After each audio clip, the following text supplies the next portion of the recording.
Il-Pulizija resqet il-qort it-tielet persuna b'rabta mal-omiċidju ta' Josef Rivas li seħħ f'San Ġiljan nhar it-tnejn li għadda.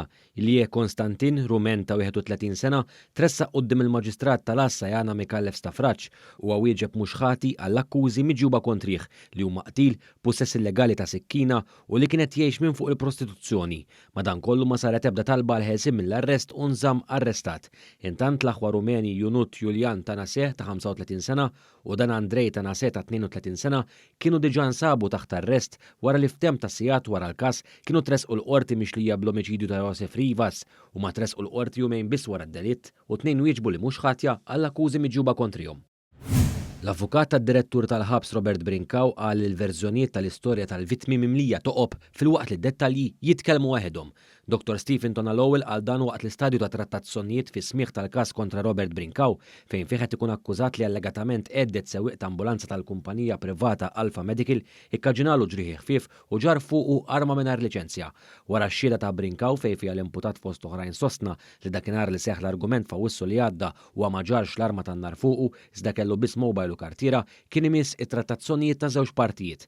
Kien hawn l-avukat tal-imputat Stephen Tonalowell irrefera dettalji importanti ta' dan il-każ u kif dawn jikxfu manipolazzjoni mill-uffiċjali tal-Alpha Medical biex Brinkaw ipatti għal xi ħaġa.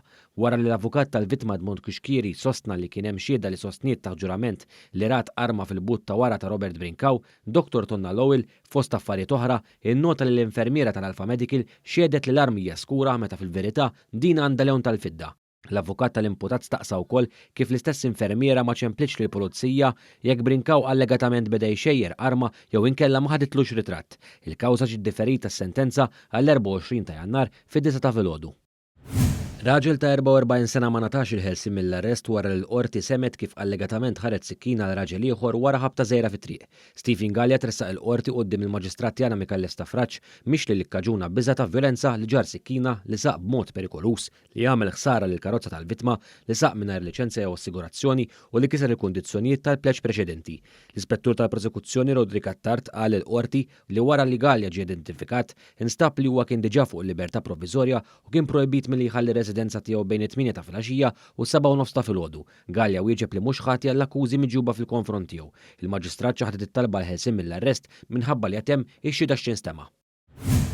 Mara li nstabet ħatja li 3 snin ilu pruvat tisraq minn banka tal-Lottu f'San Pawl il-Baħar natat sentenza ta' 2 snin u nofs ħabs. Il-każ seħħ nhar id-29 ta' Novembru fl-2019 fi triq il-Merluz ftit qabel 11 ta' filgħaxija. L-akkużata Xanaja D'Amato ippruvat twettaq is-serqa flimkien ma' mar oħra li jisimha ma jistax ixxandar bordni tal-qorti. Iż-żewġ nisa żammew mar oħra fil-ħanut kontra rida tagħha waqt li ppruvaw jisirqu l-flus. Barra minn hekk Xanaja D'Amato ġiet mixlija li kisret l-ordnijiet tal-probation li saret reċidiva u li kienet kompliċi fis-serq ta' mobile.